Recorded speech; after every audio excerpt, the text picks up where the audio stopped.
Dougal? Is that you? Dougal, you looking at Dougal? Dougal, where's Benjamin? Where's Benjamin? No? Okay, right, here we go. No growls that time, so basically Benjamin is clearly back in favour in Australia. Anyway, a couple of things on I was going to discuss today. One of them being cancel culture. One of them being the new low by Lloyd Evans, and also the Manson Girls. So first, cancel culture. Last video I put up, I'm not going to it all again, but anyway, if you've seen it, you know what it's about. But basically, I had a couple of naughty comments on the video. One of them that said that the 30 minutes was the whole thing was a homophobic rant, and as the video went for 30 minutes, wow, what a rant that must have been. And then I got somebody else a few days later put up the dog whistle stereotyping in this rant is precisely what fuels and legitimizes hate crime resulting in violence. I used to admire your content, but not now. For me, it's barstool bigotry and nothing else disappointing. Now, okay, just a couple of comments there. However, this can be dangerous. This sort of feeds into cancel culture. I know cancel culture really results in when somebody says something that you get thousands of people react or don't like what somebody said. Pretty soon that person can find themselves not having any social media at all, as they're all taken down all over the shop, and they can find out that their livelihood is in question, that nobody may buys the books or watches the films or goes to their stage shows or whatever, and cancel cultures can be very dangerous. In YouTube, you don't need a lot of people to turn on you. You only need a very few, and you are cancelled. You're gone. You are absolute history. I'll just refer, for those who don't know what I'm talking about here. What was the last video that I did? I was talking about, the rant was actually about how unfair it was that if there was a woman married to a man who all of a sudden came out and admitted to her that he'd engaged in homosexual acts, that she wouldn't be able to get a divorce, a script divorce, because back before 83 the elders believed that you could only commit adultery with a member of the opposite sex. And I was obviously, the man would have to admit to the woman exactly what he did, and then he'd have to admit it to the elders. So of course, as we know, the elders want to know all the ins and the outs, the ifs, the buts, and the hows and the whys, and all the comings and all the goings. Who, where, when, how, what position, that sort of thing. So they'd have to clarify, has there some sort of sexual act being performed? Was it just a case of holding hands or having a snog? Or has something more happened? And this is what I was trying to, without actually saying the words, but I'll say them now. I was trying to sort of change the wording. Not that I don't want to sound offensive, but I don't particularly like, well, I'll say it anyway. Though, you know, obviously she'd have to, the man would have to admit to the woman, and then the woman would have to go to the elders, and the elders would have to go to him, and all along they'd have to use terminology such as anal penetration, anal intercourse, and of course oral sex. Now, when I did my video, I decided to use the terminology brown love, or going on to pastures, browner, or turning to the brown side of the force. But apparently, using those phrases would, according to JJ, would fuel and legitimise hate crime resulting in violence. In other words, they're saying, because I use the code word brown, that somebody out there who's homophobic would watch my video and say, right, I'm going to go on the street now and find the nearest gay man I can and just absolutely beat the living crap out of him because of my video, which is quite a serious accusation. At the end of the day is, you know, it's bizarre. So if I'd actually use the correct terminology and use anal intercourse and anal penetration, that would have been all right. The homophobe watching my video would go, well, that's fine with me, because he never used the code word brown. And when I go outside and I meet a gay man, I may just say, any chance you could go for a drink and let's talk about the, what's going on in Britain with the rising of the interest rates and the heating bills or whatever. Thank God that that person, when they did the video, never used code word brown, because obviously that's what's going to legitimise hate crime resulting in violence. What I don't quite understand is because if anybody bothered, well, obviously a lot of people did, if these two people in particular bothered to watch the video carefully, they'll actually see that, guess what? My rant was at the fact that the Jehovah's Witnesses take their strong stance on, as I've said before, I've done another video before, if you come out as a practicing gay man within a Jehovah's Witness, you're out. You are out of there. And the reason why they do this, and similar to many of the religions, is based clearly on what the Bible repeatedly says. And for some reason, by me actually saying, it's not me saying this, it's the Bible says this. The God of the Bible is a homophobe, and the Bible's full of homophobic rants, and you would have been stoned to death. So I'm not advocating here that that gay men need to be stoned to death, but I'm just telling you what the Bible says. Obviously people don't like the truth, think, oh no, our loving God wouldn't be like that. Well, I'm afraid he did. So this isn't, I'm not condoning it, or I don't want it being enforced. I'm not I don't want to fuel it. I'm just saying this is the case. This is why the Jehovah's Witnesses and other religions do not like homosexuals, because they read in the Bible that God hates homosexuals. So sorry, it's not my words. Don't shoot the messenger here, God's sake.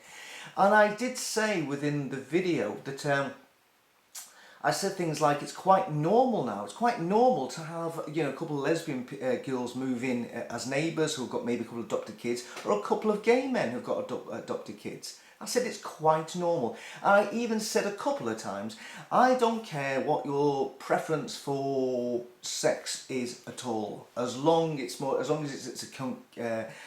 it's with somebody who is okay with it, and it's not illegal. And I said it's more important what sort of person you are than what you do in your bedroom with your knob and your buttocks.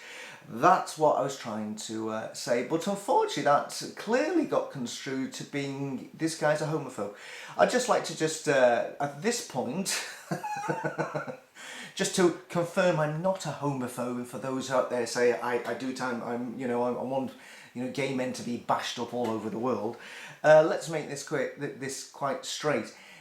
Straight, that was a pun. If I was a homophobe, when it was put to me that we should have a gay person joining the band, I would have said, no, I don't want anybody who's a sexual deviant who sleeps only with other women. I don't want her in the band, because I know that she'll have a lot of other lesbian friends and homosexual men friends. But as it is, I wanted Michelle to join the band, and I did some of my best work on her songs, and I allowed her to sing my songs because she is a far better singer than I was. And yes, so there we go. If I was a homophobe, she wouldn't have been in the band. And certainly when we started to play live, which got ended due to COVID, unfortunately, and it's never recovered since for us because everybody's gone their own separate ways. Certainly, when we were performing live and she says, I'm going to bring all my friends, I would have put my foot down and says, don't be bringing any of your gay friends. I would have said, no chance, I don't want them come to see us, just turn into a big gay fest. As it is, I was absolutely overjoyed when Michelle brought her lesbian and homosexual men friends, because they made the most noise, there was loads of them, they danced, they screamed, they applauded, they really got into the band. And I wouldn't have gone down to see the ABBA Voyage in May, because for anybody who's been down to there, it is a flamboyant experience full of gay people, a lot of homosexual men, because ABBA have a big, massive gay following. And if it wasn't for them singing and dancing and dressing flamboyantly and next to me, in front of me, well, not behind me because there's a wall behind me, but if it wasn't for them, it wouldn't have been the night it would have been. They absolutely made the night. All these guys, and they were coming out singing and holding hands and kissing. Didn't bother me at all. Yes, there were a hell of a lot of dancing queens to sing along to Dancing Queen, and it absolutely made the night. And you know, finally, if I was a homophobe, I wouldn't have employed 3 gay people. My last job, where I actually had to interview people and then they'd become starting my team. One of them I didn't even know was gay until he left, actually. And there were two, they clearly were very, very camp, and it was obvious that they were gay men. But again, it doesn't concern me. You know how gay you are, it's more important what sort of person you are, and in that case is could they do the job, and I thought they could do, and I'm still Facebook friends with 2 of them. So I hate to then quash those homophobic rumours, but apparently I think one of these 2 people would actually watch this video and say, he's at it again. Oh my God, you just can't win. Now, the reason why I think this is really important is because of this thing of cancel culture. Because as you know, if all of a sudden you get lots of people don't like you, you can end up being destroyed. Absolutely, your career can be ruined. Now, in the case of J.K. Rowling, there was recently, this year I think there was, it must have been this year because it obviously wasn't last year because it's COVID, but this year they had a big get together of all the cast and crews celebrating the 10-year anniversary, maybe the 20-year anniversary of the first Harry Potter film. Guess who the only person who wasn't there? J.K. Rowling. Apparently her invitation had been cancelled. She's sort of been cancelled out of her own creation. And the 3 guys, the 3 people, the 3 main little actors who came all through the films, and now everybody knows who they are worldwide because of the Harry Potter franchise. They were going along and says, yes, we agree that we don't agree with J.K. Rowling's stance on trans people. We believe she's a transphobe. Because J.K. Rowling wants to defend the rights of women, she's been absolutely destroyed online as a transphobe, and it goes on every day. I think she must spend every day putting up stuff trying to defend her stance and the fact that she's trying to stick up for women's rights. And another guy as well, at least J.K. Rowling can just sit back and watch all the money come in and write more books, but a guy who's really struggled since coming out in the defence of women's rights and saying that men should not be allowed to go into women's toilets, women's changing rooms, women's prisons, and generally in women's areas altogether, is the guy who wrote Father Ted. I can't remember his name now, but he got his Twitter account suspended because of allegedly the tweets he was putting was going down as some sort of hate speech, even though he was trying to defend women's rights. And as a result, he's found it a struggle to get work. And I think he tried to put on a Father Ted show, and I believe a stage show, I think that got cancelled. And this is the problem. This is the problem, boys and girls. Now, you out there saying, well, it's not going to affect you because you've only got like 2,500 people watching who are subscribers. The problem is, if you're unaware of this, if you have a YouTube channel, all you need is 3 YouTube videos. You may have 1,000 videos up. If you get 3 taken down because somebody's gone in and complained, says, oh, this guy is a clear homophobe, and this guy's legitimising hate crime and resulting in violence, they go on. And I don't even know whether they even bother watching the videos. All you need is like 3 people to complain on 3 different videos for YouTube to take those down, and you are history. You could have maybe 1,000 videos up, but those 3, if they fall foul of certain people who put in the complaint and YouTube don't bother to actually look at the material, you can find yourself that you are completely and utterly cancelled. So yeah, this is the problem with cancel culture. All you need is especially YouTube, you just need a few people to complain about you, and you are history. Now, you may say, well, actually, this is not going to affect me because I don't do YouTube videos. I only do Twitter, and I comment on other people's videos, but I don't put up any new content or whatever.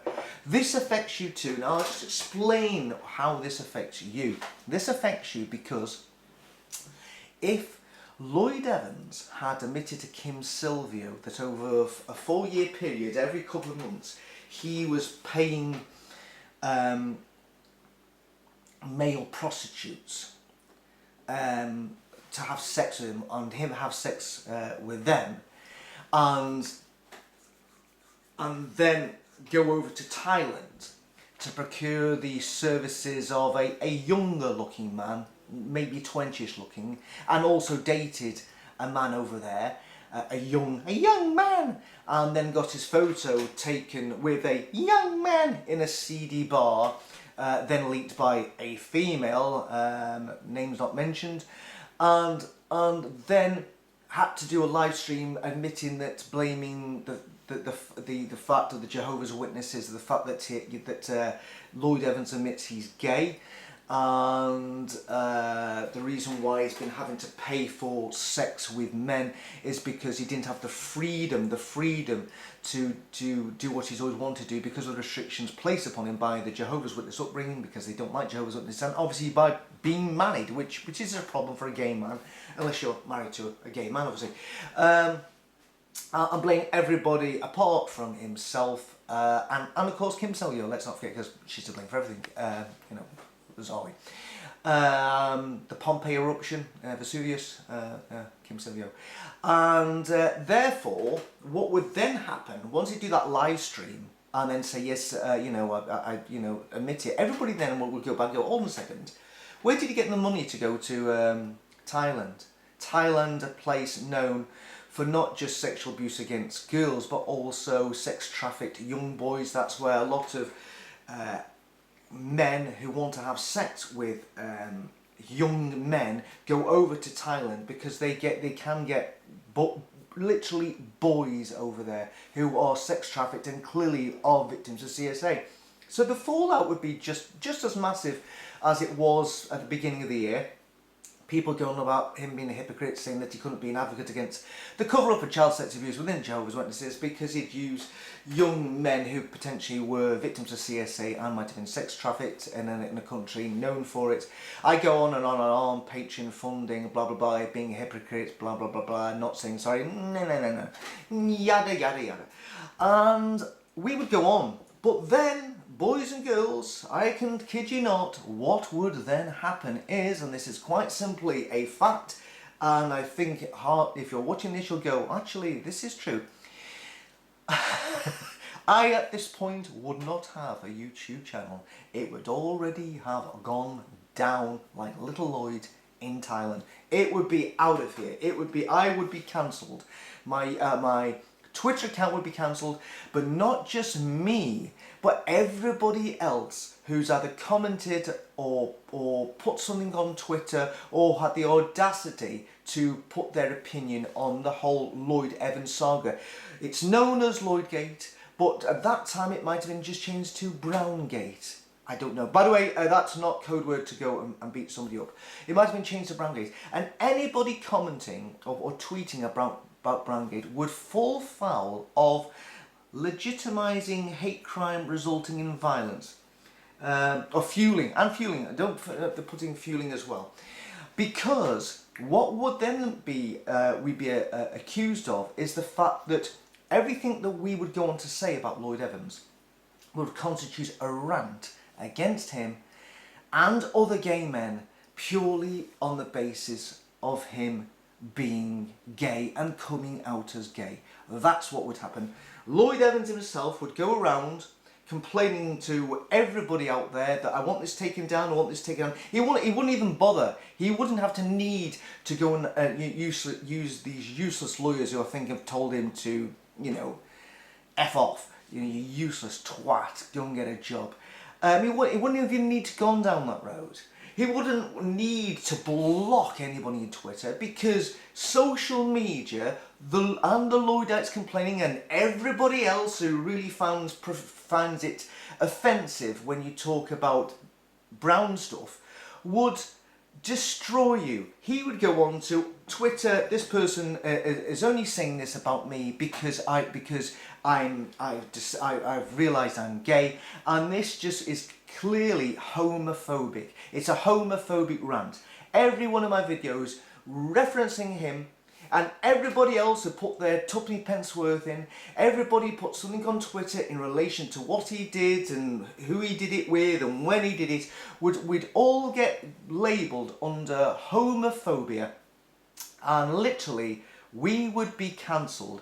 All of us would be gone. There wouldn't be any, you know, Jake, Wally, me, the vast apostate army, Kim Selyo especially, gone. Because what we were saying, instead of saying actually no, this has got absolutely nothing to do with the sex of the people that he paid money to have sex with. It's got nothing. We'd be just as offended if it was with a woman, and he'd turn around and say, no it wouldn't, it's just because I turned out gay, you're all homophobic, and we would be gone. So that's how dangerous cancel culture is. So in other words, anybody watching this video saying it doesn't affect me, that's how it is. Just imagine if Lloyd had turned out gay. We'd all be gone. I wouldn't be talking here today. I would just go, well fuck that for a game of fives. I'll just concentrate my music instead. I probably should have done that anyway. So there we are with that. So I'll leave that, you know, it just shows little comments like that can have a profound effect and can be really destructive. Thank God that he never came out and said he was gay, because, you know, we would have all been done a long time ago. All closed down. Oh dear. The Lloyd Evans parody account would, you know, that lasted like 2 tweets. So anyway, moving on. Last night, I believe that all of a sudden our work-shy friend reached a new lower than he's been ever before. He's now down to 441 patrons on Patreon. 441. Now this is a startling figure when you think that he said a few months ago that he was congratulating an old patting his old back. Oh, my back's a bit done in because I was doing some work. You say, oh my God. A pat on his old back because he was saying how well his channel was doing, and that he can see a turnaround and everything's going back to what it used to be. It's sorry mate, it's still signing down on you. There's not been an increase on your patrons. Maybe you're just clearly by YouTube subscribers. All of a sudden 1,000. Clearly people have realised he's been buying YouTube subscribers to show that he's doing very, very well. But as we know, he isn't, because he has to borrow money for his daughter to get a haircut. But still is socialising in Zagreb, you know, doing his karaoke and that. And maybe he's saying, maybe ask people to buy him rounds. I don't know. Maybe it comes to it. Show around Lloyd. They go, Lloyd, has anybody seen Lloyd? It's his round. Lloyd, I think that maybe what he does, I think maybe when he goes in, he meets all these people. I reckon he goes in first, so he has his own drink. So it looks like he's there, and next thing is, everybody comes and says, oh, Lloyd's got his own drink, and he says, I'm just going to get round in. What are you drinking, Lloyd? And it goes on and on and on, because everybody else that comes in afterwards believe that he got in the first round. Because he bought himself a drink and got there early. So eventually when it comes round to his round again, I think that's when he cancels himself out of the social event. I just go to the toilet, and next thing is his coat's gone. Oh dear. It's just a thought. So yeah, so the guy's really struggling. But bizarrely, as we know, that Lloyd Evans has some Manson Girls, and one of them is somebody called Kitty Cat, who also goes at Honours Jane on Twitter, and she used to put a whole load of stuff on my videos about him. Oh, you know, it's his own private business, and then, you know, he's better than you, and his content's but it's still going on, because bizarrely. And what an endorsement this is. She put up 10 hours ago, oh this is funny, Wally-JW Thoughts, The Truth Hurts, and Barone Pickett's, because she's people are saying you just like Lloyd Evans stuff, and she's basically saying actually I quite like Wally, The Truth Hurts, and Barone Pickett's, and a few others where they are really good. So obviously that depends whether she thinks that they're really good. The most useless one, the most disgusting truck driver behaviour is, it's me, it's Jehovah's Witnesses Beliefs Discuss. He's a swine with a little picture of a pig, oink, oink, oink. His channel is useless. So thank you very much for that wonderful endorsement. There you go, his channel is absolutely useless. Truck driver behaviour, so clearly that Manson girl is not happy with me at all. And the problem with her as well, she still says in relation to defending her Lloyd master, and this is 11 hours ago, so it's now an hour before that, she says he, as in talking about Workshop Evan, he's got the best channel. He has the best material. He explains it clearly and concisely. He can back up everything that he says. He debunks everything that the Watchtower says, etc, etc, etc, etc, which none of the other channels can do like he can. A little bit odd, because all of a sudden, you know, the tweet where she's slagging me off, an hour later, she's basically saying, oh, Wally, JW Thoughts, the Truth Hurts, Burrow and Pickett's, they are really good, but apparently they can't be really good because it's only her Lloyd and Master does it like he does. You know, he's the only person who, let's just read it again, he says, which none of the other channels can do like he can. A bit bizarre. That's like sort of giving one on one hand, giving a compliment on one hand, but then taking it away from the other hand. A little bit odd that. Some would call that hypocritical, but that's just my opinion. And ending on cancel culture, going back to Kitty Cat, going back to her, my biggest fan. Ooh. A sign photo in the post to her. It actually says here, which is really worrying. But she says, and actually she tweets to 4 other people. It says, it goes without saying, and it goes with anybody and any channel, that if I'm disrespected in any way, then that channel and person is history. Simple. So I'll just read this again. 11 hours ago from Kitty Cat. It goes without saying, and it goes with anybody and any channel, that if I'm disrespected in any way, then that channel and person's history. Simple. Now that is hypocritical, because she's come onto my channel on my videos many times and disrespected me. So basically, yeah, I'm sorry, that's been hypocritical. It's a shame, but I'm not so petty as to want to get her a Twitter account. She doesn't have a YouTube video account like a lot of these people. They're all keyboard warriors, but when actually putting their face in front of the camera and telling it as it is, not so brave, not so brave. So anyway, Kitty Cat, yeah, so that's what I'm on about, referring to cancel culture. You get people like this will then go on and complain to the people who are on social media and say, oh, this person disrespecting me, blah blah blah, or this person damaged me, or whatever it is, and all the things that Lloyd tried to do in saying this person defamed me in this video, this sort of things. They are just trying to get people cancelled, and that's how dangerous cancel culture is in the world that we live in today. Anyway, that's it. It's a lovely sunny day out there. I'm going to take Dougal for a walk, and guess what? I'm going to come back, have a coffee, and do some more painting. But yes, I've got to paint again from the other day. You always need to do second coats. But wife said, is that it? Doesn't go, no, you always need to do a second coat. So that's what I'll be doing. And at 2 o'clock I'll be watching United and City. United and City at 2 o'clock. And if it's a little bit rubbish, I'm going to head to our local community hall because they're having a folk get together. And sadly, although I can play the guitar, I can't play the fiddle.